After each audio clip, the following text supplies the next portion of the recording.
자, 잠깐 기도하겠습니다. 하나님, 오늘부터 저희가 주님의 말씀을 함께 나누고자 합니다. 첫째 시간이오니 이후의 모든 시간들도 주장하시고 또 우리에게 주의 말씀의 깊은 뜻을, 또 우리를 향한 하나님의 선하신 뜻을 잘 분별하여 알고 순종하는 자들 될 수 있도록 은혜 베풀어 주옵소서. 모든 시간을 주님 주장하여 주시고 깨우쳐 주시기를 구하며 예수 그리스도 이름으로 기도하옵나이다. 아멘. 자, 오늘은 원래는 창세기를 하자고 그랬었는데 제가 창세기보다 이 성경 전체적인 기본적인 내용을 아는 것이 성경 공부하는 데 도움이 되겠다라고 생각이 들어서 오늘 제가 서론적으로 말씀을 드리려고 하는 것은 뭐냐면 기본적으로는 시간이에요. 성경적으로 신학적으로 우리가 시간을 어떻게 볼 수 있을까, 그리고 시간과 관련해서 말씀을 드리려고 하는 게 역사예요. 그러니까 이것은 성경 역사라고도 말할 수 있지만 인간 전체적인 역사와 관련돼 있고, 그 부분을 이제 들어가서 보면 이제 창세기부터 요한계시록까지의 전체적인 이야기가 나오게 되죠. 그래서 이 전체적인, 그러니까 말하자면 숲을 먼저 보고 그 다음에 이제 나무를 한 그룹씩 살펴보는 것이 나무들을 이해하는 데 있어서도 중요하고, 그 다음에 성경 전체의 책들을 볼 때도 각각의 책들이 왜 여기에 있고 이 책들이 우리에게 교훈하고 있는 것들이 어떤 메시지고 얼만큼 중요한가, 그러니까 그런 점에서 창세기는 굉장히 중요한 책이에요. 그런 것들을 좀 전반적인 이해를 가질 수 있도록 하려고 오늘은 그렇게 생각을 하고 있고요. 첫 번째 이제 시간인데, 자, 시간이 뭡니까? 시간이 뭐지? 라는 생각을 해보신 적이 있으세요? 뭐 그런 거 생각하실 그런 경우들이 많지는 않은데, 이제 일단 기본적으로 시간에 대한 관점. 이 시간에 대한 관점은 역사관하고도 연결이 되고요, 또는 세계관하고도 연결될 수 있는 부분입니다. 일단 시간관이, 사실은 이제 시간을 얘기하려고 하는 게 아니고 시간관이에요. 시간을 바라보는 시각이에요. 이게 이제 철학적으로나 신학적으로 보면 크게 두 가지로 나눠집니다. 그리고 그것은 이렇게 그릴 수 있어요. 이것과 이것입니다. 이건 원이에요. 이 시간관은 불교의 시간관이에요. 불교에서 보는 시간관이고, 또는 헬라 철학에서 보는 시간관이에요. 뭐 이게 꼭 전문적인 용어라고 표현하기는 그렇지만 이렇게 말할 수 있어요. 순환론적 시간관이에요. 그러니까 이 원이 의미하는 건 뭐냐 하면 시간이 시작도 없고 끝도 없고 계속 돌아간다는 거예요. 그러니까 불교에서는 이걸 순환이라고 말하기보다는 윤회론적인 시간. 세상이, 사람이 죽어도 또 태어나고 또 태어나고 세상은 계속 반복되는 거예요. 그래서 순환한다는 거죠. 순환론적 시간관. 그리고 이것은 뭐냐 하면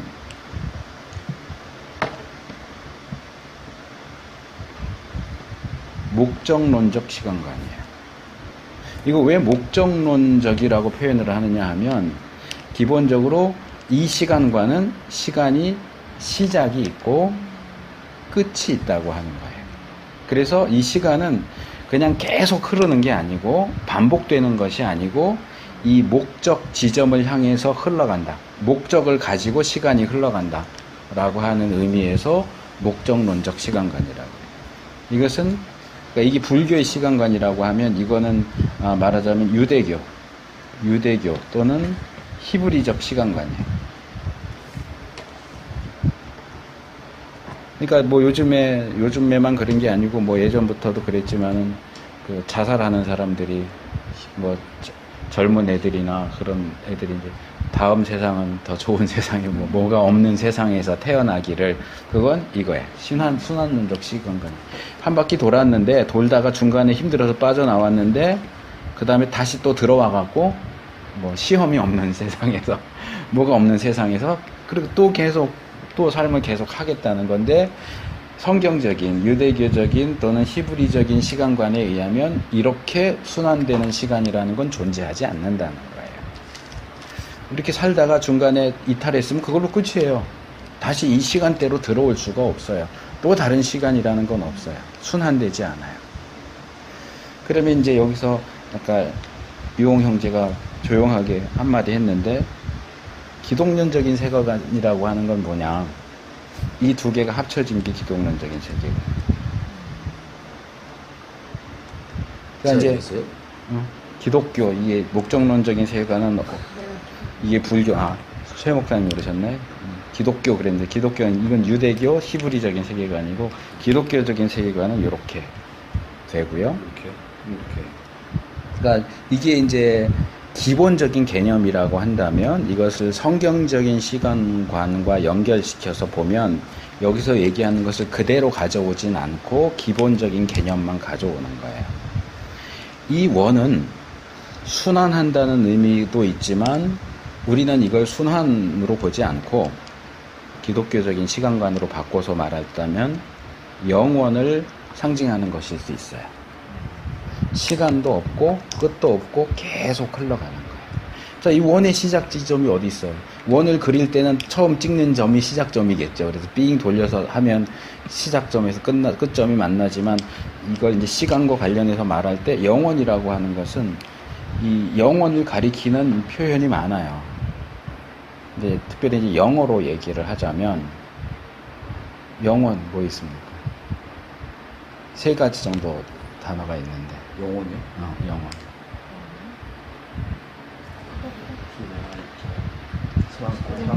forever가 있고요. 그렇죠? 그 다음에 사랑과 영원. endless. 또 하나, 이건 이제 보통 이건 많이 얘기하는데 또 하나가 있어요. timeless. 이제 forever나 endless는 비슷한 개념이에요. 그리고 이 원이 의미하는 것은 주로 이제 요 개념에 가까워요. 끝이 없이, 시작도 없고 끝도 없는 게 사랑의 미로가 아니고 영원, 시작도 없고 끝도 없이 계속 돌아가는 이 영원의 개념을 원으로 표현할 수 있어요. 근데 좀 더 신학적으로 들어가 보면 영원은 endless가 아니고 timeless예요. 사실은 시간이 없는 거예요. 그러니까 설명하기는 이게 쉬워요. endless가 설명하기는 더 쉽지만 신학적인 개념으로서는 타임리스예요. 왜냐하면 왜 타임리스가 맞느냐고 할 때는 제가 시간 역사, 시간이 뭐냐 하는 아까 질문을 던졌는데, 시간은 원래부터 존재할까요? 시간도 하나님께서 창조하신 피조물이에요. 그러면 하나님께서 시간을 창조하시기 전에는 시간이라고 하는 것이 없었다는 얘기죠. 어렵다. 그래서 우리가 이제 하나님에 대한 질문을 할 때 많은 경우에 이제 그런 질문. 하나님은 남자예요, 여자예요? 하나님 남자입니까, 여자입니까? 영이시죠. 이 개념 아래서 봐야 되는 거예요. 남자예요. 하나님이 주체가 돼서 창조라는 행위를 하시기 때문에 이 창조 행위 아래에 있는 모든 것들이 있고, 하나님은 이 창조된 모든 것 위에 계세요. 그런데 자, 하나님 창조하신 것 중에 시간이 있어요. 그러면 하나님은 시간의 제한을 받으실까요? 안 받으실까요? 안 받으세요. 그렇죠? 자, 하나님이 창조하신 것 중에 공간이 있어요. 하나님은 공간의 제한을 받으실까요? 안 받으실까요? 안 받으시겠죠. 네. 하나님은 시간의 제한을 받지 않으신다라고 할 때 하나님의 속성 중에서 영원성. 하나님은 영원하신 존재다. 그런데 우리가 볼 때는 이제 영원하신 존재다가 이제 엔드리스로 연결이 되지만, 사실은 성경에서 말하는 건 타임리스. 왜? 하나님은 시간 바깥에 계세요. 그러니까 우리한테는 이 시간을 놓고 볼 때 시간을 셋으로 나누죠. 과거, 현재, 미래. 나는 지금 현재에 있고 과거는 지나가 버린 시간, 미래는 아직 오지 않은 시간. 근데 하나님에게는 과거도 현재도 미래도 없어요. 왜? 하나님에게 과거, 현재, 미래가 있다면 하나님도 우리처럼 시간의 제한 아래 계시기 때문에. 시간의 제한 바깥에 계신 하나님에게는 이 모든 것이 묶어서 현재예요. 하나님에게는 모든 것이 영원한 현재예요. 그러니까 이 개념이 굉장히 중요한 거예요. 공간, 하나님은 공간을 뛰어넘어서 계신다. 하나님의 편재성. 어디에도 계시는 하나님. 여기 이제 성이 나오시죠. 남성이냐 여성이냐. 성도 하나님의 창조 아래에 있는 거예요. 그렇기 때문에 하나님은 성의 제한을 받지 않으세요. 그러니까 하나님은 남자도 아니고 여자도 아니에요. 편의상 주로 이제 구약에서나 신약에서 하나님을 아버지라고 부르니까 하나님 이제 남성적으로 보지만 하나님을 어머니라고 부른 내용은 없어요, 성경에. 그러나 하나님을 설명할 때 어머니인 것처럼 설명한 부분들이 있어요. 네. 이사야서나 이런 데 나오거든요. 그렇기 때문에 이건 이제 이 창조 세계 안에서 인간이 하나님을 다 이해하지 못하기 때문에 그 이해를 돕기 위해서 하나님을 아버지라고 표현을 하는 거지, 그 얘기는 하나님이 남성이다 그 얘기가 아니에요. 하나님은 남성도 여성도 아니에요. 왜요? 하나님의 영역에는 성이라는 게 없어요. 성도 피조물이기 때문에. 그러니까 피조 세계에 있는 모든 것들은 하나님이 창조하심으로써 만드신 그 기준과 규칙을 따라야 돼요. 그런데 하나님은 그 모든 것으로부터 벗어나 있어요. 하나님 홀로. 그러니까 하나님은 이 어떤 것에 대해서도 구애를 받지 않으세요. 그래서 우리가 하나님은 영원하다라고 말할 때 앤드리스를 보통 떠올리고 그렇게 설명을 하지만 그것도 아주 틀렸다고 말할 수는 없어요. 왜냐하면 우리는 시간 바깥에서는 있어 본 적이 없어요. 우리는 시간이 창조된 이후로 이 안에 존재하기 때문에 우리가 가지고 있는 시간 개념에 있어서는 과거와 현재와 미래로 되어 있는 이 시간이 영원하고 대조될 때 우리는 그냥 시간이 계속되는 거 밖에는 생각을 할 수가 없어요. 그러나 하나님 쪽에서 볼 때는 시간이 없었던 때가 있어요. 창조 이전. 그때 하나님은 영원히 계셨어요. 그 얘기는 계속되는 시간 속에 계셨다는 얘기가 아니고 시간 자체가 없었던 때 계셨고 그것을 영원이라고 하기 때문에 하나님의 영원성을 얘기할 때는 타임레스로 설명을 하는 것이 좋고, 우리 인간과 관련해서 영원을 얘기할 때는 앤드레스도 괜찮겠죠. 왜냐하면 우리 시간 안에 있는 존재이기 때문에. 자, 그래서 영원이라는 개념을, 그러니까 이 영원을 원으로 표현하는 요것은 사실은 타임레스 개념이 아니고 앤드레스 개념이에요. 네. 그렇지만 원래는 타임레스를 가리킨다는 걸 제가 말씀을 드린 거고, 이 영원히 흐르는 시간 속에서 그 시간의 어느 한 시점 속에서 하나님이 시간을 만드셨어요. 세상을 만드셨어요. 이게 세상의 시작이에요. 이게 창세기 1장 1절이에요. 그리고 이 시간, 하나님의 영원은 영원대로 흐르고 인간의 시간은 인간의 시간대로 흘러요. 근데 이게 영원히 흘러가는 게 아니고 여기에서 이제 유대교의 목적론적인 시간관을 여기 접속시키는 거예요. 그래서 하나님이 창조하신 그 순간 인간의 시간이 시작돼 가지고 예수님이 재림하시는 순간에 인간의 시간은 끝나요. 그리고 다시 영원으로 들어가는 거예요. 예수님이 재림하셔서 이제 하나님 나라가 오죠. 하나님 나라는 시간이 없어요. 그때 이제 앤드리스 개념이 아니고 타임레스 개념으로 들어가는 건데, 그래서 인간의, 이제 시간을 얘기하다 보니까 자연스럽게 역사로 들어와 버렸어요. 그렇죠? 이 인간의 역사는 하나님이 세상을 창조하신 창세기 1장 1절에서 시작해가지고 요한계시록에 예수님이 재림하시는 그때로 해서 인간의 역사가 끝나요. 이 영역은, 영원의 영역은 우리가 다룰 수가 없어요. 성경이 우리에게 뭔가를 알려주지도 않고요. 자, 요거 좀 지우겠습니다.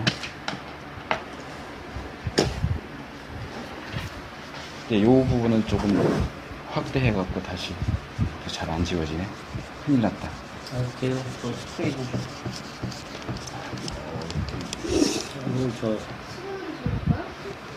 오늘 이것도 있어. 물로 하면 안 되는데? 이거는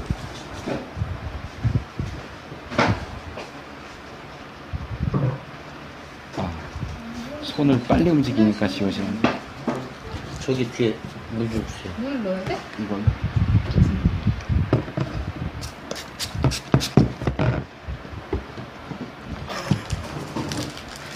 색깔이 퍼져버리는데.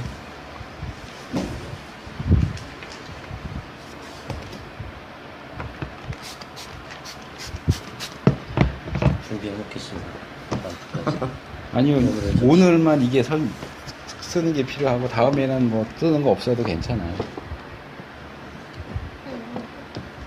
자, 일단 자, 시간관 이해되셨죠?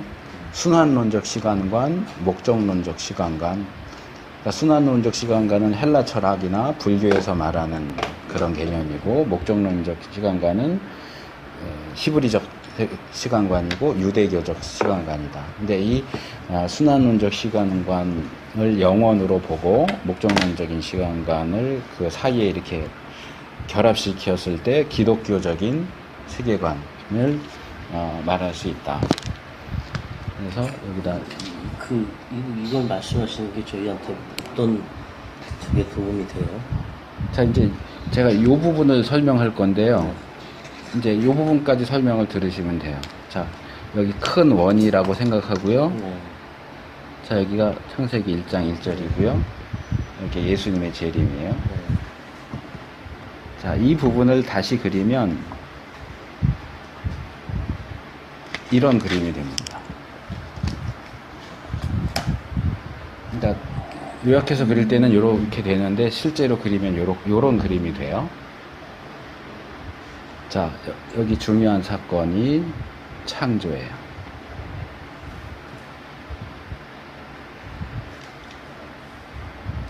그 다음에 출애굽. 이 창조 사건에는 여기 선악과를 따먹는 사건이 있고요. 출애굽. 그 다음에 이스라엘 왕국이 있고요.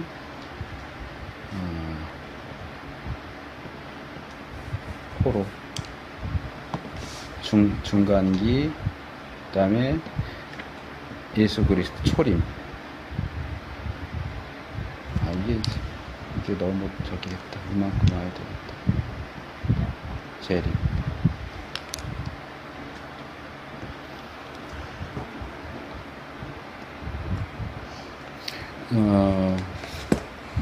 일단 역사를 놓고 말할 때 우리 쪽에서는 이렇게 부르고 이제 일반 역사죠. 일반 역사. 이제 세속사로 구원사. 이제 인간의 구원과 관련된 성경에 나오는 역사를 이제 구원사라고 말할 수 있는데 이게 전체가 몇 년인지는 알 수가 없어요. 이제 어떤 사람들은 BC 4000년 정도에 이제 세상 창조가 시작됐다. 창세기에 나오는 족보를 계산해갖고 하는데 그 창세기에 나오는 족보는 연대 계산용으로 사용할 수가 없습니다. 정확하게 기록된 게 아니고 목적에 따라서 선별된 것이기 때문에 그렇게 기록하면 안 되고요. 여기 제가 지금 대충 적어 놓은 것은 사건이에요. 그러니까 이 성경 역사를 이해하는 데 있어서 크게 이제 두 가지를 봐야 되는데 하나는 사건이고요. 또 하나는 인물이에요.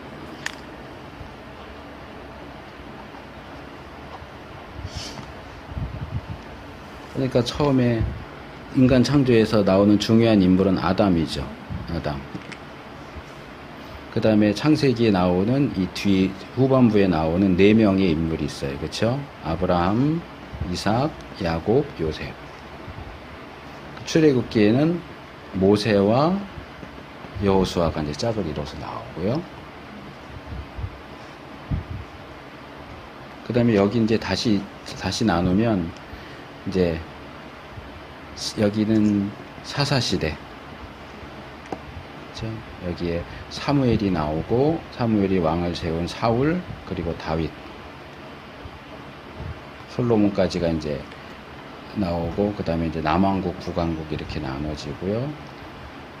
여러 왕들 뭐 왕들 얘기는 그냥 그리고 이제 여기에 왕들과 함께 나오는 사람들이 선지자들이고 호로기에는 이제 뭐 에스라 느헤미야 이제 학개 스가랴 말라기 그리고 이제 우리가 구약에서 신약으로 바로 넘어오지만 신구약 중간기가 있습니다. 여기 이제 재밌는 게 있어요.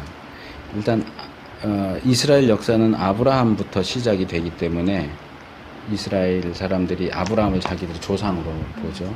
아브라함 이전 창세기 1장에서 11장까지는 우리가 연대를 보기가 힘들어요. 연대를 알아내기가 힘들어요. 근데 여기서 이제 중요한 세 개의 사건이 있는데 첫째가 인간의 타락, 선악과를 따먹은 사건. 두 번째가 노아 홍수. 그리고 세 번째가 바벨탑 사건이에요. 제가 이제 이 부분을 이렇게 그렸잖아요.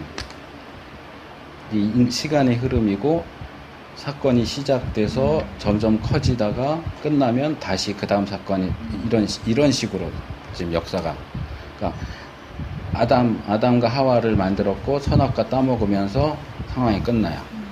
그 다음에 뭐 가인 아벨 해갖고 죽이고 이제 라멕까지 가면서 점점 그러니까 이건 말하자면 죄가 점점 커지는 움직임을 얘기하고 그러면 이 사건이 끝나고 노아 나오면서 또 홍수로 끝나고 바벨탑 사건 또 끝나고 그러면서 이제 아브라함으로 넘어가죠.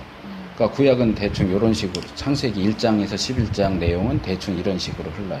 그러니까 여기에 선악과 따먹는 사건 또 동생 살인 사건 또 노아 홍수 사건 바벨탑 사건 이런 사건들이 나오고 관련된 주요 인물들 아담 하와 가인 아벨 또는 7대손 라멕 에녹 그다음 노아 그다음에 바벨론 신할 평지에서 바벨탑을 지은 사람들 이런 식으로 사건과 인물이 서로 얽히면서 역사가 그러니까 어떻게 설명을 해야 될까?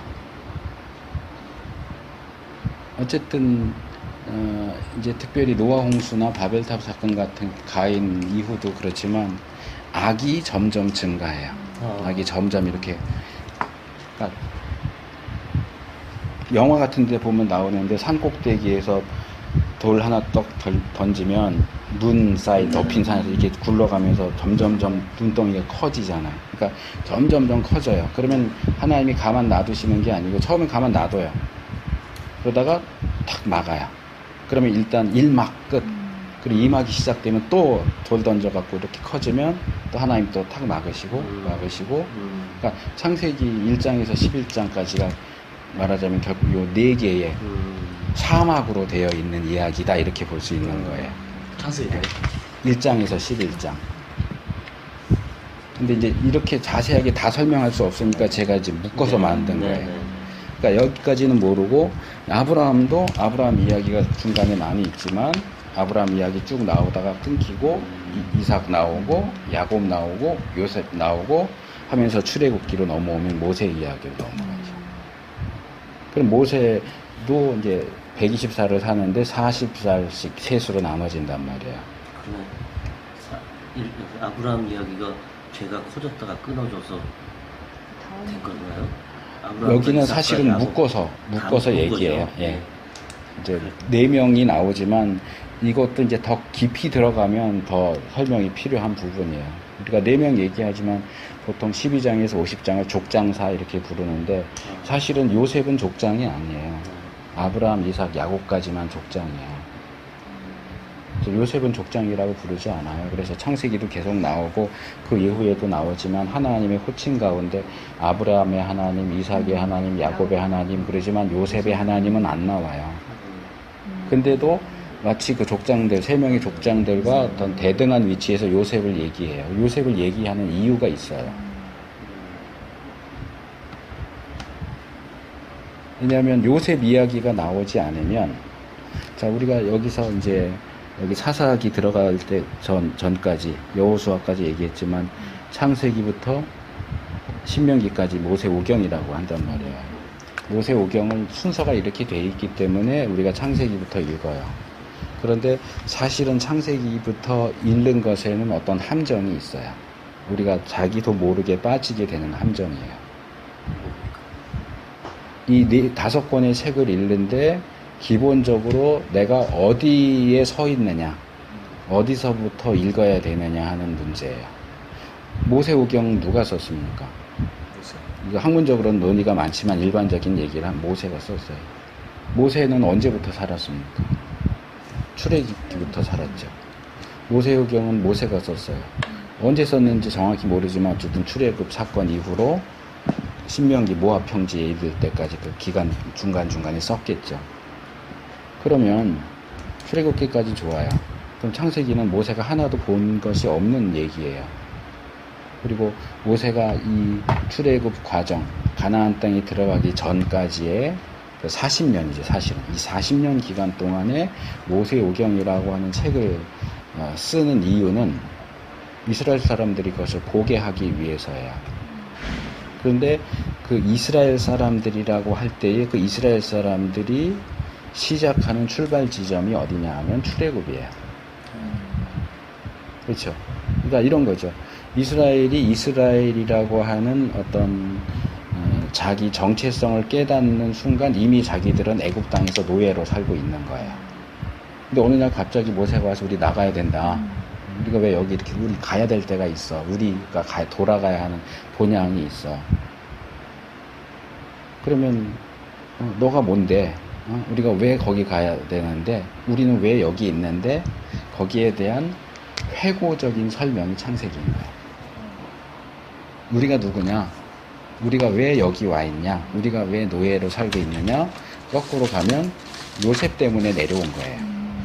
요셉 이야기가 빠지면 창세기와 출애굽기가 연결이 안 돼요. 요셉을 이야기하려니까 그 아버지인 야곱, 이삭, 아브라함을 이야기하게 되는 거예요. 그런 의미에서 이스라엘이라고 할 때는 사실은 창세기 12장부터만 내용이 이야기가 돼도 충분해요. 근데 아브라함은 어디서 왔느냐라고 할 때 거기에 배경적인 요소로 1장에서 11장까지 내용이 나오는 거죠. 그래서 11장 뒤에 가면 아브라함 족보가 간략하게 나온다고요. 그래서 이 12장부터 시작되는 족쟁사를 12장까지 나오는 그 세계 전체 역사하고 연결시켜주는 연결고리인 거예요. 마치 요셉은 족장들의 역사와 이스라엘의 역사를 연결시켜주는 연결고리가 되는 거고요. 그러니까 그런 식으로 성경이 굉장히 유기적으로 연결되어 있거든요. 그러니까 창세기를 읽는 자리는 그것이 세상 창조에 대한 얘기든 홍수에 대한 얘기든 바벨탑에 대한 얘기든 아브라함, 이삭, 야곱에 대한 얘기든 읽는 자리는 출애굽이에요. 출애굽에서 회고적으로 창세기를 읽는 거지 처음부터 그냥 세상 어떻게 시작됐는가부터 해서 창조부터 읽는 게 아니에요. 근데 책이 그렇게 돼 있으니까 그렇게 읽는 게 틀리다는 얘기는 아니에요. 그러니까 이런 거 있죠. 소설도 그렇고 영화도 그렇고 외전이라는 거 있잖아요. 영화가 나왔어요. 주인공이 있는데 어떤 일들을 해요. 근데 이 영화가 히트를 치니까 좀 있다가 외전이라는 게 이 사람이 여기 등장하기 이전 얘기를 다루죠. 뭐 배트맨, 슈퍼맨 이런 것들도 비슷하게 나오잖아요. 말하자면 창세기는 출애굽 사건의 외전인 거예요. 그러니까 사실은 이거를 먼저 보고 그 다음에 궁금하니까 외전을 보는 게 올바른 순서예요. 그러면 외전을 보면서 여기서 이 사람이 왜 이런 반응을 보였는가? 이 과거에 이런 일들이 있었으니까 이랬구나. 근데 외전을 먼저 보고 이걸 보면 재미가 없어요. 그렇죠? 이걸 보고 나서 외전을 봐야 돼요.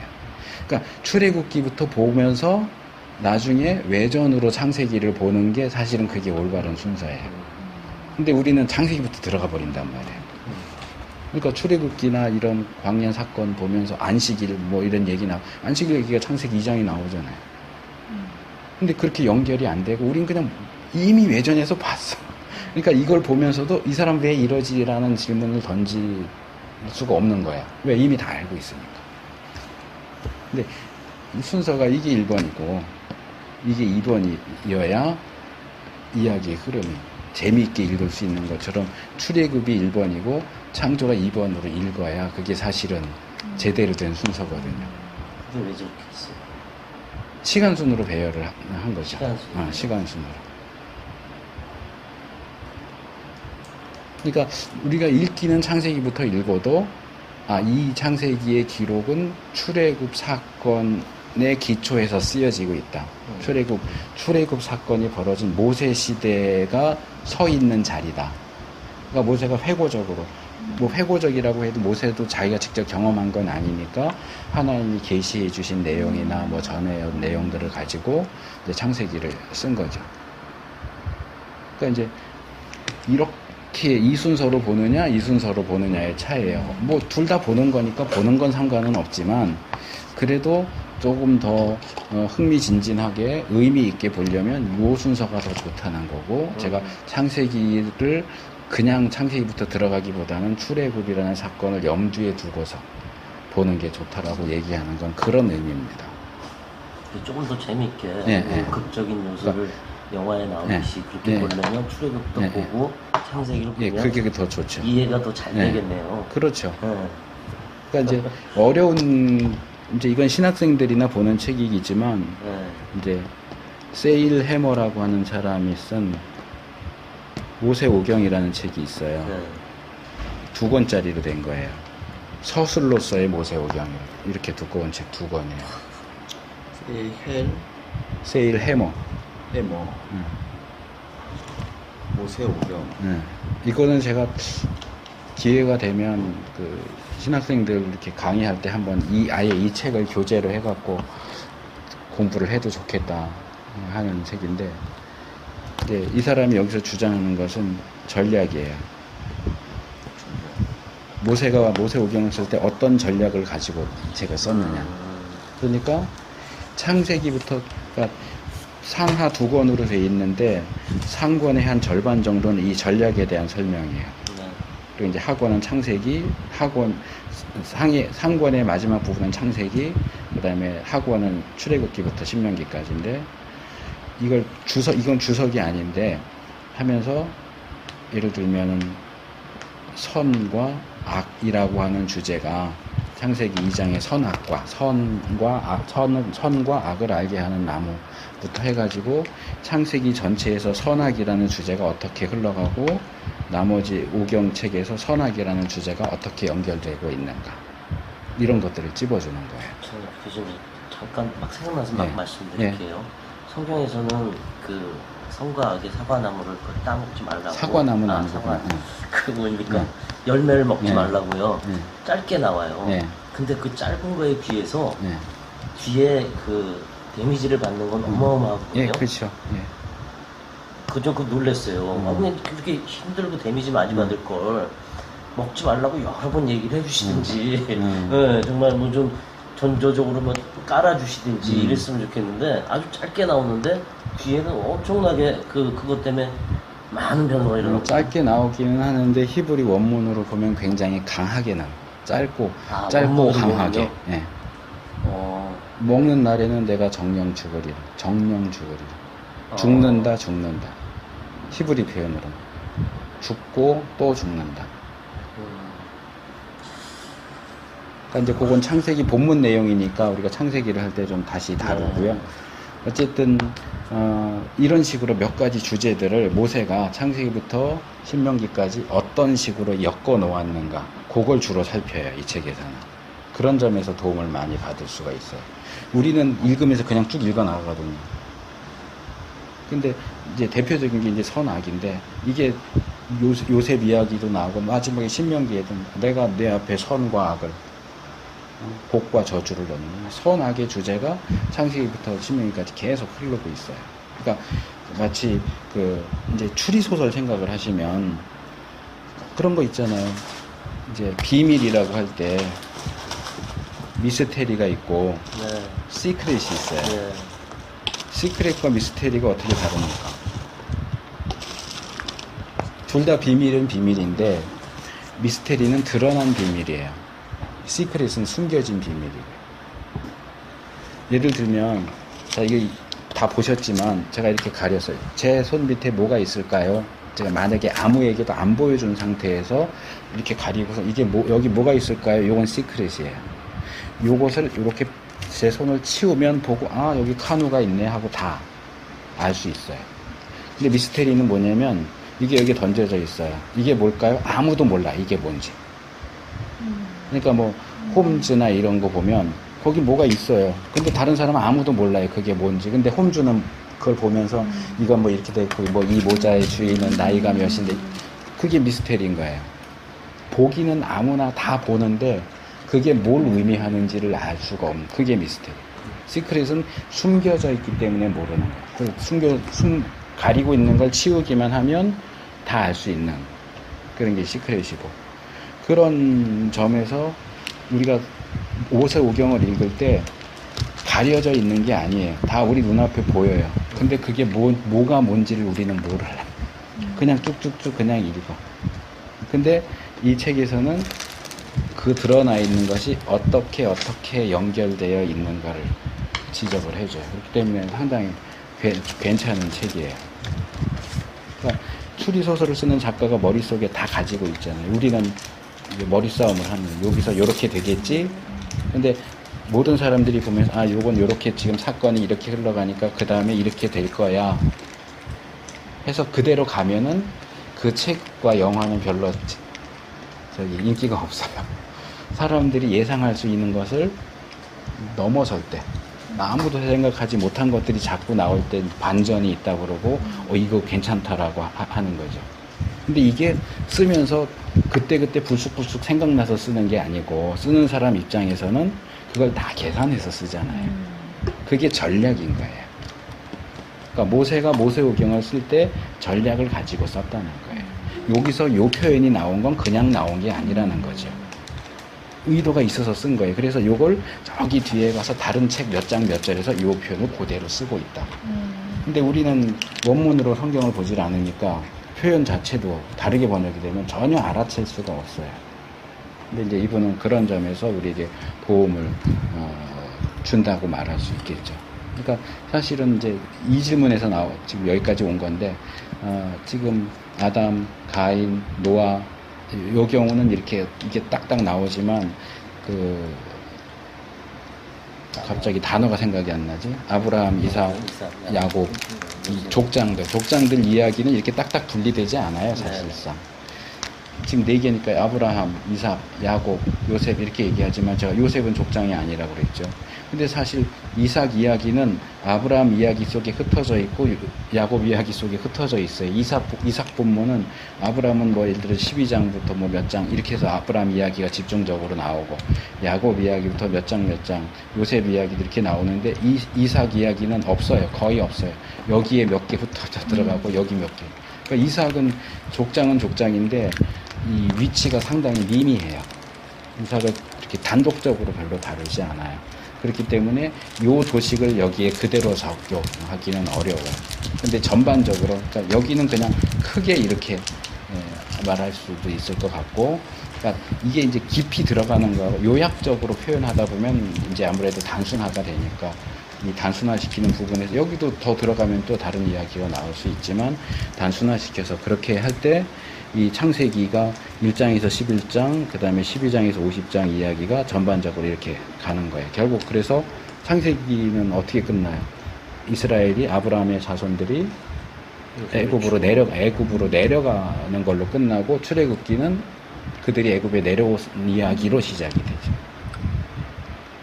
그리고 이제 모세가 나오고, 모세 생애 40년씩 3번, 바로의 왕궁에서의 40년, 미디안 광야에서의 40년, 그리고 출애굽 인도자로서의 40년. 이렇게 이야기가 되면서 사실은 여기 이제 출애굽기, 레위기, 민수기, 신명기까지가 이거 다 들어가는 거죠. 그리고 이제 5경은 또 각각의 책마다 주제가 있고, 그 다음에 이제 모세와 모세의 후계자인 여호수아가 이제 짝을, 이렇게 성경에는 이렇게 선임자와 후임자가 이렇게 짝을 이루는 케이스가 많이 나옵니다. 모세와 여호수아, 엘리야와 엘리사, 그렇죠? 사무엘과 다윗, 또 세례 요한과 예수님, 바울과 디모데 이런 식으로 이렇게 짝을 이루어서 나오는 경우들이 이런 것도 이제 흥미롭게 볼 수 있는 부분이죠. 이제 모세 여기서 죽으면서 이제 모경 이야기가 끝나고, 근데 여기 보시면 아브라함이 자손이 애굽으로 내려가서 출애굽할 때까지의 기간이 430년이에요. 출애굽해서 가나안 땅에 들어갈 때까지의 기간이 40년이에요. 여호수아가 이제 정복하고 하는 얘기가 나오지만 여호수아가 죽은 뒤에 사사가 세워지고 왕이 세워질 때까지의 요 기간이 약 400년, 정확히 400년은 아니고 약 400년이에요. 그리고 이제 사사 시대죠. 그리고 왕정 시대, 북이스라엘이 먼저 멸망하고 남유다가 한 130년 정도 후에 멸망하기는 하지만 왕정 시대도 전체 기간이 약 400년. 신구약 중간 시대 약 400년. 왜 400, 그리고 40, 예수님도 시험 받으실 때 40일. 성경에서 40이라는 숫자는 굉장히 상징적인 의미를 가진 숫자입니다. 41, 40년, 400년. 고난의 숫자요? 테스트, 시험의 숫자예요. 그러니까 그것을 다시 여기 거꾸로 집어넣어서 얘기를 하자면, 이스라엘 아브라함이 후손이 애굽 땅에 들어가서 있는 400년의 기간도 어떤 테스트하는 기간이에요. 모세가 광야 40년 있는 기간도 테스트하는 기간이고, 사사시대 400년도 역시 사사들을 통해서 이스라엘을 훈련시키시는 기간. 그 다음엔 왕을 세워서 훈련하시는 기간 400년. 그 다음 중간기 예수님도 40일 동안 테스트죠. 말하자면 이제 이미 여기서 끝났잖아요. 구약이 끝났잖아요. 구약 이야기는 전반적으로다가 테스트예요. 모세 같은 걸출한 지도자를 세우면 괜찮겠나? 안 돼요. 그럼 사사들을 세우면 괜찮을까? 안 돼요. 왕을 사사기 끝에서 왕이 없으므로 계속 강조되잖아요. 그래서 왕을 세웠으니까 왕을 세우니까 이제 괜찮을래나? 아니요. 나를 다 말아먹었어요. 다 포로로 잡혀가요. 그러니까 이게 사실 구약 전체의 흐름이에요. 그러니까 아까 이제 처음에 이거 제가 한다고 그럴 때 감독님 이거를 하는 게 우리가 성경 공부하는데 무슨 도움이 됩니까? 질문을 하셨는데 이 전체적인 흐름 속에서 우리가 어느 부분을 공부하는가를 보는 게 필요해요. 그러니까 지금 저는 숲을 보는 거예요. 숲을 전체적으로 제시하고 창세기의 이 부분은 여기에 해당됩니다. 그러니까 이렇게 놓고 보면 이게 지금 꽤 오래된 역사인데 창세기만이 혼자 차지하는 비율이 상당히 크다는 거죠. 이건 성경을 읽을 때 기본적인 건데요. 어떤 사람이든지 사건에 대한 성경이 기록하고 있는 분량이 많으면 일단 중요한 거예요. 기록이 많다는 얘기는 할 얘기가 많다는 거고요. 거기서 그것을 통해서 우리에게 교훈하고자 하는 것이 많다는 얘기예요. 적으면 적을수록 할 말이 별로 없는 거예요. 그러니까 일단은 어떤 사람이 됐든 사건이 됐든 분량이 많으면 여기 지금 하나님이 이 사람을 통해서 사건을 통해서 우리에게 하시고 싶은 말씀이 많구나. 특별히 창세기는 그래 이후에 나오는 모든 역사의 기초가 되는 내용이 여기가 다 나와요. 창조에 대한 얘기. 그러니까 사실은 성경 이야기는 창조에서 시작해서 창조로 끝나요. 계시록 마지막 장들 보시면 새 창조죠. 새 예루살렘, 새 하늘과 새 땅. 창조에서 시작해서 창조로 끝나는 얘기. 그 다음에 전체 역사는 사실상 아까 감독님 얘기하셨지만 선악과를 따먹는 얘기, 타락. 아까 제가 세속사, 구원사 또는 구속사. 인간 전체 역사는 사실 인간을 구원하기 위한 역사예요. 구원에 가는 과정이죠. 근데 그게 어디서 시작되느냐? 바로 선악과를 따먹는 데서부터 시작이 돼요. 왜 인간이 구원이 필요해? 인간에게 왜 구원이 필요해? 라고 할 때 늘 어디로 돌아가느냐 하면 이 선악과로 돌아가는 거예요. 그러니까 이 기록 자체는 거의 한 장, 3장 한 장이지만 이건 굉장히 중요한 화두가 되는 거예요. 여기서부터 모든 역사가 시작돼요. 그 역사가 제가 궁금한 게 정말로 그 열매 먹지 말라는 얘기가 아주 간단히 기록돼 있는데 그거에 비해서 그 사과나무를 먹은 이브하고 아담에게는 너무 잔혹한 결과를 보여주고 계세요. 성경에서요. 그래서 원문이 어느 정도로 임팩트가 강한지가 궁금하더라고요. 제가 거꾸로 말하면 아담과 하와는 자기들을 창조하신 하나님께 너무나 잔혹한 행동을 한 거죠. 하나님 입장에서 아니면 거꾸로 뭐 얘기하면 하나님 입장에서도 그러고 그냥 사람의 입장에서도 사람 그래도. 입장에서도요. 그러면 요셉이라면 요셉이 출애굽기 쓰기 전에 이 창세기를 이제 과거를 돌이켜 모세가, 모세가 예. 썼단 말이죠. 예. 그러면 그걸로 인해서 너무 많은 적에 영향이 있는데 예. 좀 더 디테일하게 다뤄주지 않았을까? 그걸 하는 걸 먹지 말라 몇 번을 얘기한다든지. 몇 번을 얘기했으면 안 먹었을까요? 모르죠. 그래서 먹었으면 이게 달게 받겠다는 얘기죠, 사실. 근데 너무 짧게 얘기하셨더라고요. 네, 그 서술돼 있더라고요. 전 그게 그냥 아주 단순하게 궁금했었어요. 그리고 그 성경 안에 나오는 나이들, 예를 들어서 600세가 되고 막 말도 안 되는 나이인데, 막 900살에 뭐 이렇게 얘기가 나오는데, 그게 과연 네, 물론 저희가 이제 질병을 앓고 살으니까 빨리 이제 수명이 단축된 거는 이해가 하는데 과연 성경에서 다루는 900살이라는 게 현실적으로 이게 가능한 얘기, 가능할까요? 그때 기록할 때 그것도 좀 궁금했고요. 네, 이거 원초적인 얘기인데 그런 것들이 아주 궁금한 것들이 되게 많습니다. 좀 디테일이 들어가면 그런 걸 다 적어 놓으세요. 적어놨습니다. 네. 퀴즈시장에 왜 900살에 누구 쌀? 무기 뭐 제가 봐서 무기 무드셀러. 자, 이 부분을 나머지 부분을 조금만 더 하겠습니다. 그리고 이제 여기도 이제 세례 요한과 예수님이 이렇게 짝을 지어서 나오죠. 예수님의 초림. 이제 신약에서 볼 때는 이제 구약 선지자들이 볼 때 구원자이신 메시아.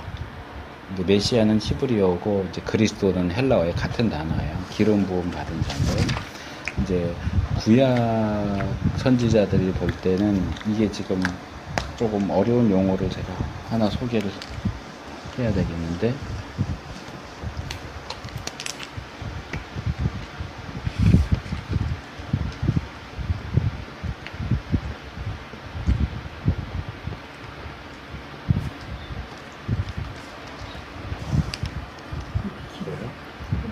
prophetic foreshortening 이라고.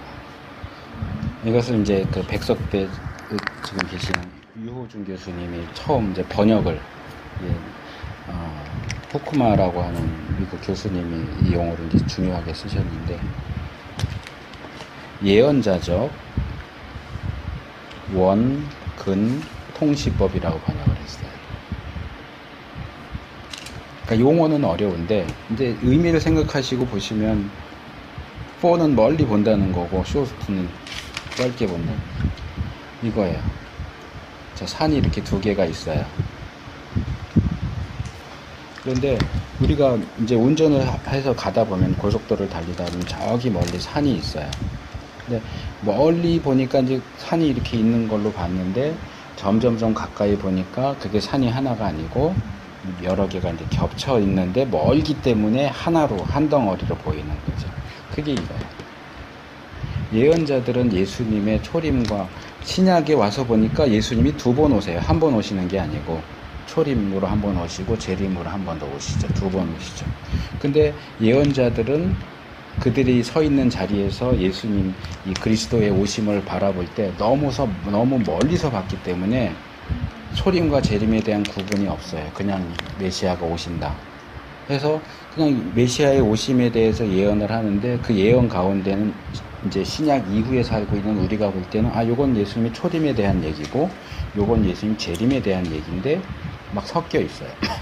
그게 원근 통시법이에요.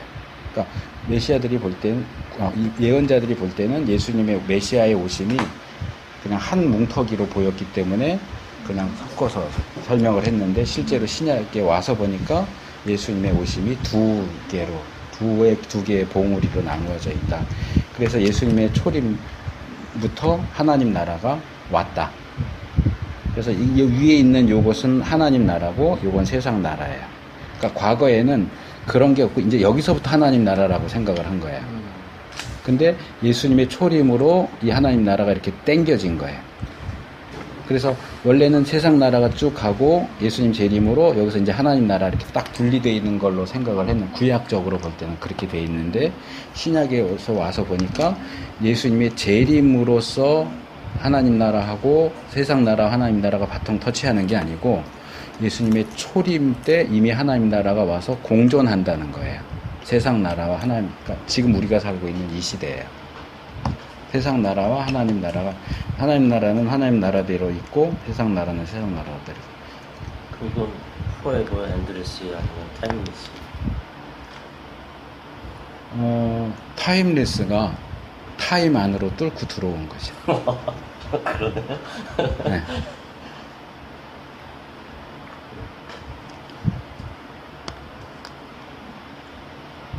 그리고 이 개념이 이제 종말론 연구하는 데 있어서 굉장히 중요해요. 그래서 이 하나님 나라를 얘기할 때 신학자들이 굉장히 7, 8개 정도의 이론이 있어요. 복음서를 보면 하나님 나라가 이미 왔다라고 하는 말씀도 있어요. 네, 이미 왔다. 근데 또 아직 안 왔다는 얘기도 있고, 그렇기 때문에 그 구절들을 우리가 어떻게 이해해야 될까? 이미 실현됐느냐? 미래적인 거냐? 그럼 왔는데 우리 눈에는 안 보이니까 이게 심리적인 거냐? 실존적인 거냐? 이런 여러 가지 개념이 있는데, 그나마 이제 우리 보수주의 쪽에서 정리가 된 게 이제 already not yet이에요. already 이미 왔어요. 그런데 not yet, 아직 완전히 온 게 아니에요. 그러니까 여기에 임한 요 하나님 나라는 이미 원래는 여기 가야 이제 들어갈 수 있는 나라인데, 이게 예수님이 초림으로 해서 여기서 이렇게 뚫고 들어온 거예요. 침투해서 들어와서 시작이 됐어요. 이미 already 시작됐어요. 근데 아직 완전하게 온 건 아니에요. 여기까지 이제 가야 완전한 거예요.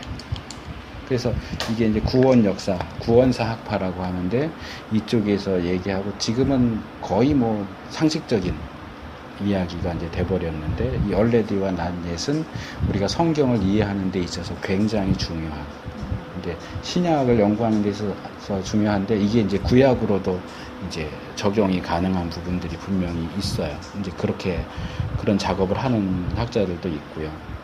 그래서 사실은 제가 조금 너무 이쪽으로 이쪽 가까이 그려야 되는데, 그러니까 여기 예수님하고 사도 시대가 나오고, 그러니까 여기는 이제 말하자면 성경에 없는 시대인 거예요. 예언은 됐지만, 그러니까 사도들 이후에 사도들의 직접 제자들을 속사도 시대, 변증가 시대, 교부 시대, 중세교회, 종교개혁 시대, 근세교회, 현대교회. 그러니까 우리는 여기쯤 어디쯤 와 있는 거예요. 그리고 이제 마지막 때에 대해서 요한계시록이라든지 이런 데 예언된 사건들이 이제 마태복음 24장 요한계시록에 있는 내용들이 이제 앞으로 일어날 것이고, 그리고 언젠가 주님이 오시면 이제 이 인간 세상의 시간대는 끝나고 이제 영원으로 들어가죠. 여기에 이제 뭐 백보자 심판이라든지 이제 그런 것들이 있겠죠. 그러니까 우리는 이 전체 역사 중에 정말 끄트머리. 그래서 제가 어릴 때는 어른들이 교회에서 말세지 말세의 끝. 우리가 살고 있는 요게 지금 여기 살고 있어요. 이제 이해됩니다. 그러니까 이게 전체 역사가 이렇게 가고 있어요. 이제 그러니까 여기서부터 이제 시간이 시작되고 여기서 끝나는데, 우리의 선조들 아브라함, 노아, 아담, 노아, 아브라함, 모세, 다윗, 뭐 선지자들, 그리고 예수님, 세례요한 예수님, 뭐 그 위에 사도 바울, 베드로 뭐 해가지고 이제 여기 이제 교회사의 영역이지만, 교회사의 영역, 이제 현대 교회까지 해가지고 내가 살고 있는 이 시대. 그러니까 우리는 뭐 당장 예수님이 내일 당장 오셔도 이상할 게 없는 그런 위치에 살고 있는 거예요. 그러니까 이제 또 여기서 비정상적인 뭐 시한부 종말론이라든지 이제 올 거니까 학교 다 그만두고 직장도 그만두고 그런 경우는 그렇게 가르치지 않아요. 그러니까 이제 여기 예수님에 대해서 다루고 있는 게 4개의 복음서. 이제 복음서가 예수님에 대해서 다루고, 예수님 부활과 승천, 죽으심 십자가 사건이 굉장히 제일 중요한 사건이고, 그래서 이제 조금 뒤쪽으로 밀리지만 이게 인간 역사의 중심인 거죠. 예수님 십자가 사건. 부활 승천하시고 사도들의 기록이 사도행전, 그 이후에 세워진 교회들에 대한 것들이 서신서, 그리고 요 마지막 때에 대한 요것도 이제 요한계시록을 어떻게 해석하느냐에 따라 좀 다르기도 해요. 이걸 미래로 해석하는 사람도 있고, 과거로 해석하는 사람도 있고, 현재로 해석하는 그런 해석도 있어요.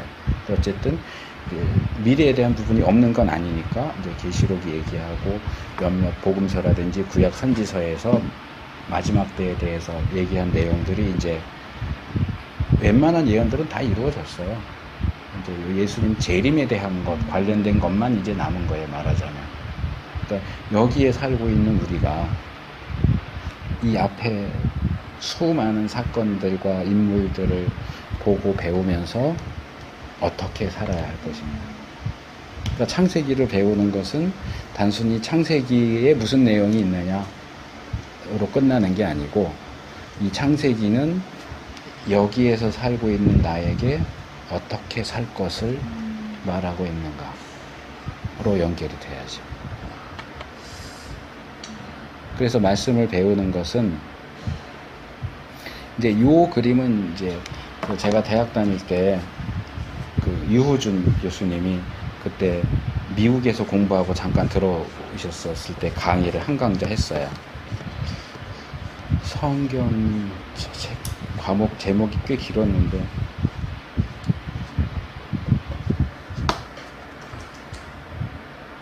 정확히 기억이 안 나는데, 그때 이제 그분을 통해서 제가 배운 내용이고, 이제 성경이 말하는 역사와 종말론, 그리고 그것과 관련된 인간의 책임, 뭐 그런 비슷한 제목이었어요. 그러니까 우리가 성경을 배우는 것은 성경을 배우는 게 목적이 아니에요.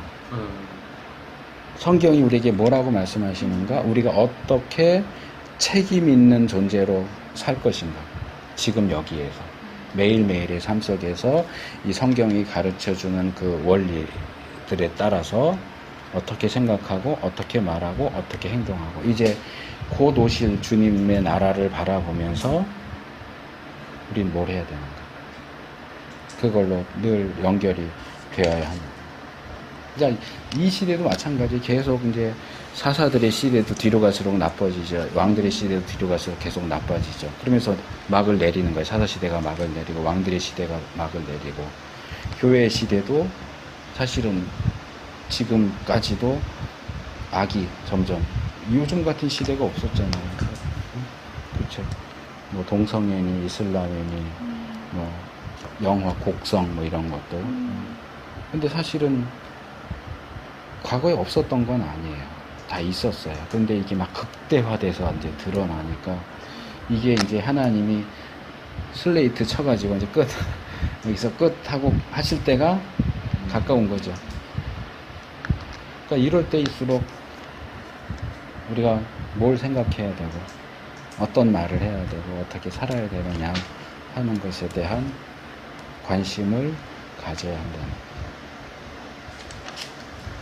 일단 전체적인 그 서베이는 이 정도 말씀을 드리면 될 것 같아요. 시간과 역사, 그리고 그 안에서 우리의 있는 위치와 책임이 어떤 것이며, 개괄적으로 말씀을 드렸습니다. 뭐 혹시 질문하실 거 있으신가요? 아까 지금 선악과 질문은 계속 하셨는데 제가 그냥 넘어가는 거는 우리가 창세기 때 다룰 거기 때문에, 예. 그 나이 부분도 예. 뭐 막 노아가 막 940, 950세 죽었더라 막 이런 얘기 나고, 중간중간에 그 요셉이 형한테인가 뭐 선물을 주는데 그 선물 얘기가 너무너무 길게 나오거든요. 성경 안에서의 그런 어떤, 제가 표현이 맞을지 모르겠고, 장치들이 어떤 의미가 있는 건지. 아까 얘기했잖아. 얘기가 많은, 전달해 줄게 많으니까 이게 나오는 거. 그거보다 너무 오버해서 나오거든. 그 선물에 그것도 있고, 양이 몇 마리, 뭐가 몇 마리, 뭐 막 이렇게. 그거는 이제 여호수아서나 에스라, 느헤미야 이런 데 나오는 족보하고도 비슷해요. 네. 거기 보면 뭐 어느 지파에 누가 뭐 하고 누가 뭐 하고 나오거든요. 우리는 참 그런 거 보면 괴롭죠. 누가 누군지도 모르고 제가 왜 이름도. 어. 질문이 나오냐면요. 성경이 읽다 보면 부딪히는 부분이 있는데 네. 그걸 계속 읽어 나가려면요. 이해를 하거나 우리 식으로 이해를 하거나 어떤 영적인 부분이 먼저 와 닿아서 무조건 절대적으로 가거나 이래서 창세기 50장을 눈 안 감고 그냥 줄줄줄이 읽거든요. 근데 쉬운 성경은 그런 퀘션이 없어요. 다 풀어줬어요, 나름대로. 네, 그러니까 그냥 이야기를 듣듯이 그냥 이야기만 들으면 되거든요. 이야기만 읽으면 되니까 그런 퀘션이 안 나오는 거죠. 이성적으로 생각하지도 않고 그걸 다 정리해서 그냥 뭐 동화책처럼 써서 얘기를 하니까. 그렇죠. 그런 부분들은 다 이렇게 그대로 뭐 할 필요성을 못 느낄 수도 있고 예. 풀어서 할 때는. 근데 이제 한 가지만 말씀을 드리자면 성경이 기록된, 그러니까 지금 성경도 이제 오랜 기간 동안 기록됐지만 성경이 기록되어 있는 부분과 있는 우리가 여기 있는, 우린 여기 있고 성경은 저기 있어요. 여기에는 두 가지의 그 기본적인 차이가 있어요. 하나는 시간이고요. 네. 하나는 공간이에요. 자, 일단 공간을 제외하고 시간만 놓고 봐요. 우리보다 뭐 약 100년, 200년 전에 이 땅에 살았던 누가 쓴 책을 읽을 때 우리가 읽으면 그대로 우리한테 들어오는 게 아니에요. 전혀 안 들어오죠. 네. 네. 왜요? 분명히 같은 공간인데도 시간적인 격차가 있기 때문에 사고방식, 표현방식, 그리고 어떤 생활 관습적인 측면들이 다르기 때문에 말하자면 이 글이 쓰여진 배경을 이해하지 않으면 이게 그대로 오질 않아요. 더군다나 뭐 한문으로 막 이렇게 써놓으면 우리는 뭐 한문, 쉬운 한문이나 읽지 어려운 한문은 잘 모르잖아요. 그러니까 언어적인 장벽, 문화적인 장벽. 근데 공간이 다르면 여기에 말하자면 곱하기 2나 곱하기 4 정도 되는 거예요. 공간적으로 달라요. 위치가 다르니까 사람들의 사고방식도 완전히 다르고. 그러니까 여기서 예를 들어서 족보 얘기를 해봐요. 자, 족보 대표적으로 두 개만 얘기해요. 여호수아에 나오는 족보, 에스라, 느헤미야에 나오는 족보예요. 여기 이제 땅 분배하면서 족보 얘기가 막 나와요. 그럼 우리는 여기서 볼 때 여기 족보가 왜 나와야 되지? 왜 이렇게 길게 나오지? 에스라, 느헤미야 보면은 성벽 수리하는데 누구는 어디 성벽 어디부터 어디까지 했고 누구는 어디부터 어디까지 했고, 그럼 뭐 그렇게 중요해? 그거는 여기 있는 나를 중심으로 삼기 때문에 생기는 문제예요. 그러면 이 책들이 쓰여지던 당시에 이 책을 쓴 사람이나 이 책을 읽는 사람을 중심으로 해놓고 생각을 해보세요. 제가 쉽게 얘기할 때 이렇게 얘기해요. 자, 부모님 돌아가셨어요. 유서를 남겼어요. 자, 첫째한테는 땅 어디부터 어디까지 나눠주고, 둘째는 은행에 있는 돈 얼마 중에 얼마를 남겨주고, 그럴 때 이거를 듣는 그 자식들이 아우 지겨워, 이런 거 뭐하러 이렇게 세세하게 얘기해, 그럴까요? 절대로 그렇지 않아요. 아마 녹음하려고 그럴 거고 이거 문서면 복사해 놓으려고 그러겠죠. 똑같아요. 유대인들의 어느 지파, 어느 가정, 누구에게 어디 땅이 주어지는가. 예루살렘 성벽을 재건하는데 어느 지파에 누구가 어디부터 어디까지를 했고, 어느 지파 누구는 여기 조금도 안 보탰더라. 이게 이 사람들한테는 굉장히 의미 있고 중요한 기록인 거예요. 그러니까 제가 성경을 읽으면서 그 당시 시대적 상황을 모르면 뭐든지 재밌어야 계속 읽어지는 거지 않습니까? 그러니까 읽기 전에 시대적 상황을 먼저 봐야 되고 이걸 쓴 인물이 누군지를 먼저 봐야 되고요. 그러다 보니까 공부할 게 너무너무 그렇죠. 많더라고요. 그러니까 여기서도 시간적인 공간적인 배경을 알지 못하고 우리에게 주어져 있는 성경만 이렇게 볼 때는 부딪히는 게 너무나 많은 거예요. 단테 알레기의 지옥편을 읽는데요. 책을 사다 놓고 2년 동안 한 3페이지 읽었나 봐요. 근데 그거를 이해하려면 그 시대의 시대적 상황을 그렇죠. 다 읽어야 되거든요. 그럼 성경 창세기 이거 일주일 안에 못 읽죠, 진짜. 이해하면서 읽으려면. 정말 그 다른 성경도 마찬가지로. 그러니까 먼저 스토리를 어떻게 그런 게 쉬운 걸 먼저 접한 다음에 그 다음에 읽는 거예요. 그러니까 이제 뭐 성경만 그런 건 아니지만 시간적인 공간, 시간적이고 공간적이고 네. 언어적이고 또 문화적이고 한 이런 것들을 이제 이게 학자들이 해야 할 영역이죠. 또 목사가 해야 될 영역이고. 근데 이제 이 부분을 여러분들은 이제 학자들이나 목사님들을 이용하면 돼요.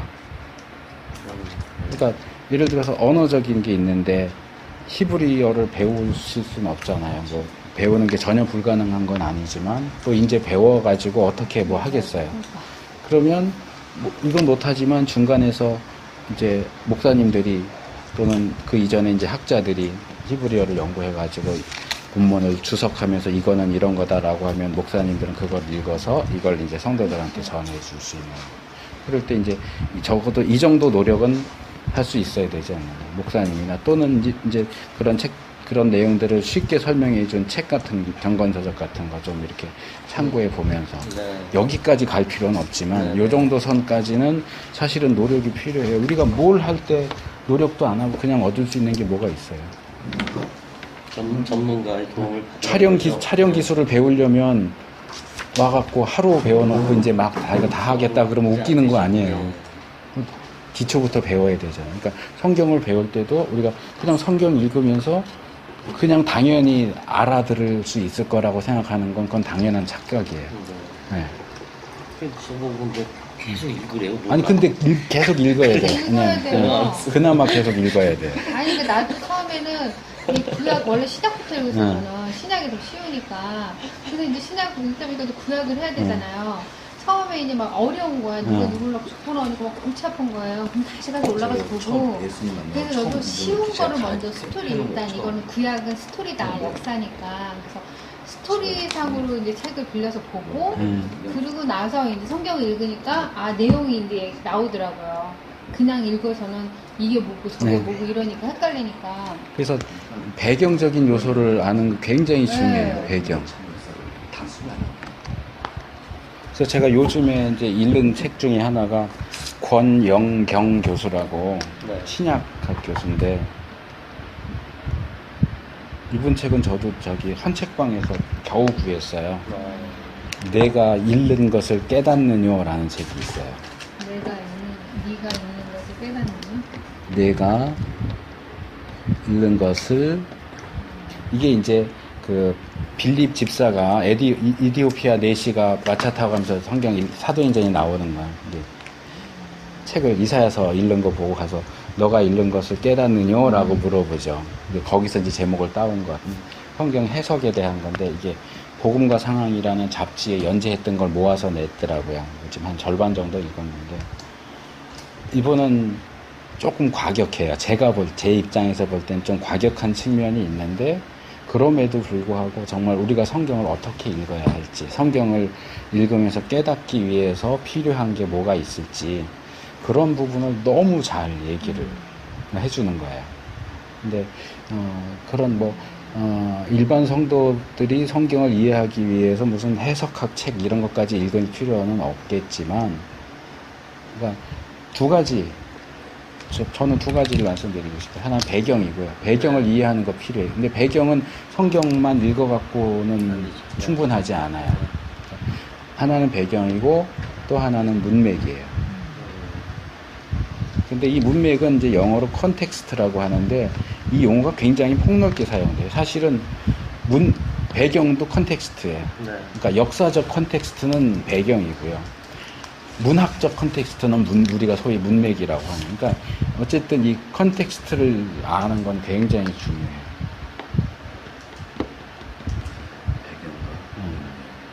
이 두 가지만 어느 정도 보면 성경을 잘못 읽는 것을 많이 피할 수 있어요. 근데 이제 목사님들도 이거 무시하고 성경만 보고 자기 생각. 그러니까 나를 중심으로 해서 읽는 거예요. 내 자리에서.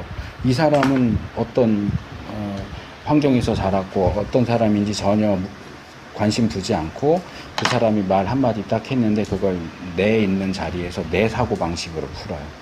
그러면 끄떡끄떡이 아니고 어떻게 그럴 수 있지? 어떻게 저런 말을 해? 이렇게 되는 거죠. 그 자리에 서려고 하는 노력이 필요해요. 그러니까 이제 다르게 바꿔서 말하면 이제 창세기를 우리가 다음에 할 텐데 창세기를 읽으시면서 한편으로는 일단 내가 서 있는 자리가 여기니까 내가 여기 서서 이렇게 보는데 이해가 안 되는 것들이 있어요. 그러니까 그런 것들을 체크해서 이제 질문하시면 되고요. 첫 번째는 그거고 두 번째로는 이제 이 내용들을 설명해 주는 어떤 배경적인 요소가 뭘까. 근데 이거는 사실상 하루 아침에 되는 건 아니에요. 네, 시간과 진짜 노력이 그렇죠. 필요해요. 저도 이제 중고등부 다닐 때 전도사님들 이렇게 설교하시거나 이럴 때 보면 이제 감탄을 하죠. 어떻게 저렇게 성경을 잘 알지? 많이 알지?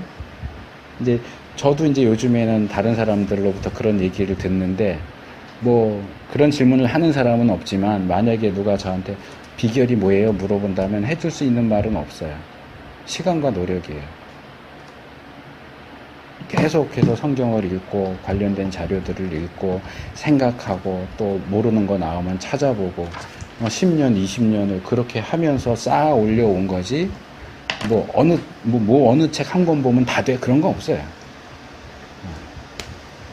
나이도 나이지만 롯이 뒷다리 롯한테 가갖고 이제 낳잖아요. 그것도 도덕적으로 좀 그렇고 또 아브라함이 사라가 동생이라고 자기 그것 때문에 했잖아요. 그것도 나는 솔직히 조금 그러니까 그런 것들은 대부분 문화적인 그 배경적인 요소들을 우리가 이해하면 이해할 수 있는 부분도 있고요. 또 분명히 잘못된 부분도 있죠. 아무리 시간과 공간 차이가 있다고 해도 예를 들어서 사람을 죽이는 건 어느 시대 어느 공간에서도 다 잘못된 거죠. 그렇죠.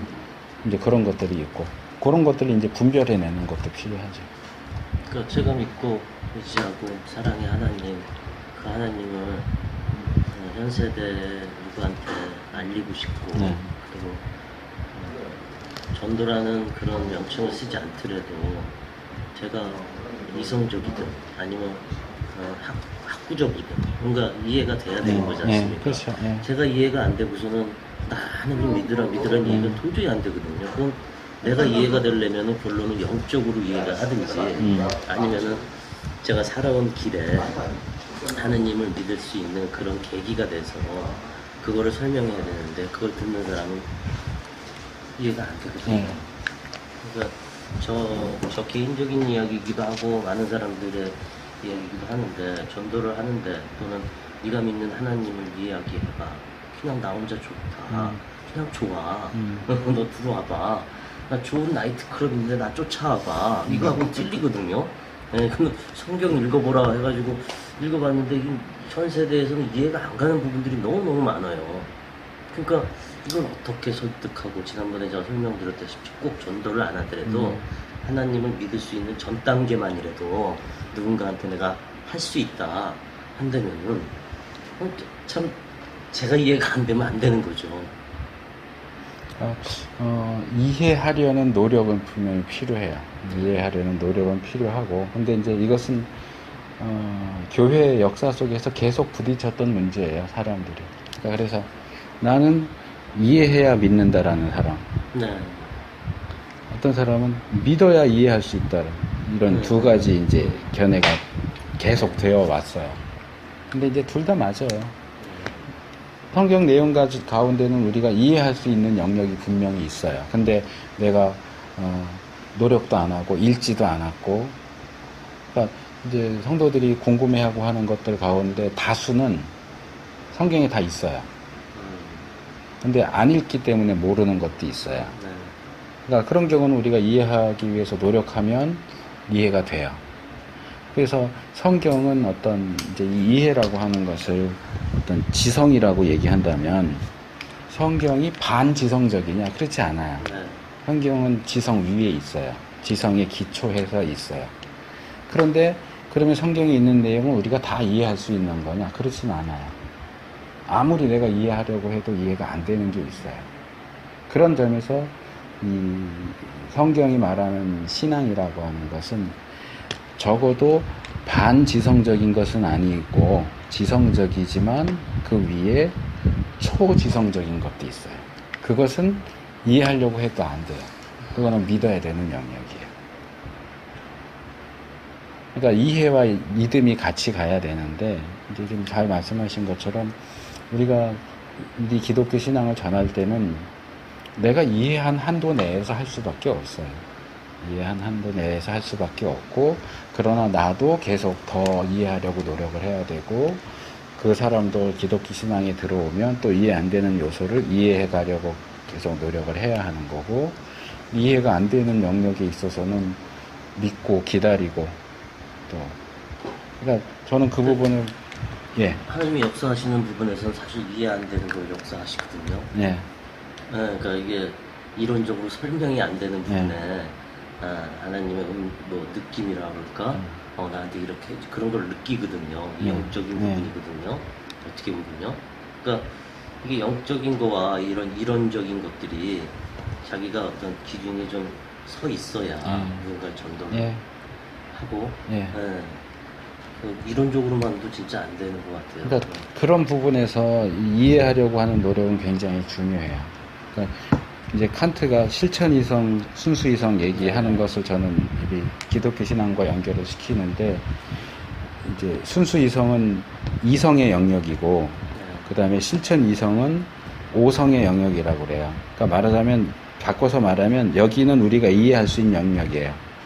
여긴 이해가 불가능한 영역이에요. 여긴 신앙의 영역이에요. 믿어야 돼요.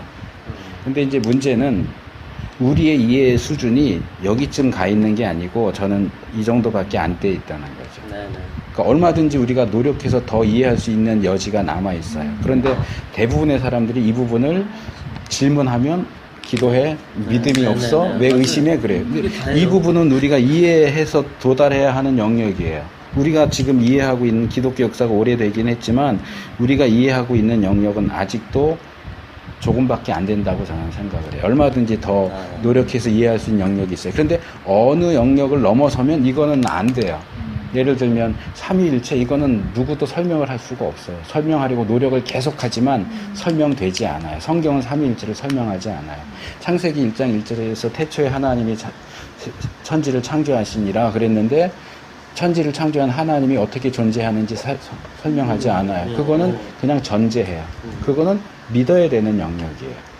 하나님은 어떻게 존재했는지 이런 거 설명하지 않아요. 왜냐하면 저는 그렇게 생각해요. 설명해줘도 우리는 못 알아들어요. 설명할 수도 없고, 인간의 언어로는 설명할 수도 있고, 없고, 설명을 해줘도 못 알아들어요. 그거는 이 영역인 거예요. 믿음의 영역인 거예요. 뭔가 질문을 하고 어떻게 이럴 수 있으면 당신 기도가 부족해. 아니면 집사님은 그 기도해 이렇게 얘기하셔요. 그 영역이 이 영역인데 일 수도 있고 아닐 수도 있고. 근데 이론을 더 깊이 들어가서 하면 이 영역까지 간다는 거 아니에요? 답을 줄 수 있다는 얘기 아니에요, 저한테. 그리고 이거는 믿지 못하는 부분이다. 이건 신뢰로만 가는 부분이라고 얘기를 해줄 수 있다는 거죠. 그래야 되거든요. 근데 무조건 기도해라. 너 기도가 부족하다. 이제 연세 기도 시간을 많이 많으신 가져라. 과거의 목사님들은 많이 그렇게 말씀을 하셨죠. 근데 제가 볼 때는 주로 귀찮아서 귀찮아서도 몰라서도 그럴 그렇다고 수 있고 말하면 몰라서도 그럴 수도 있고. 근데 저는 이렇게 생각해요. 우리가 지금 현재 알고 있는 영역은 적다고 봐요. 훨씬 더 아직 더 이게 정답이에요. 갈 수 있는 지금 영역이 더 말씀하신 있어요. 게. 예. 그러신 것 그러니까 같아요. 노력을 해야 돼요. 저도 해야 되고 네. 계신 다른 분들도 하셔야 되고. 그러니까 그런 노력 가운데는 창세기를 공부합니다. 그러면 창세기를 다 읽어오는 노력도 필요한 거예요. 네. 그냥 와서 가만히 앉아 있으면 뭐 그냥 듣고 가지 이렇게 하기보다는 좀 더 적극적으로 이렇게 하시면 더 많은 것을 얻어가실 수 있을 언니들도 좀 겁니다. 이해해 예. 주시고 또. 그럼 자꾸 하려고 그러지 마. 그럼 당신은 나는 해야지. 목사님 밤새고 얘기를 하고 싶어. 근데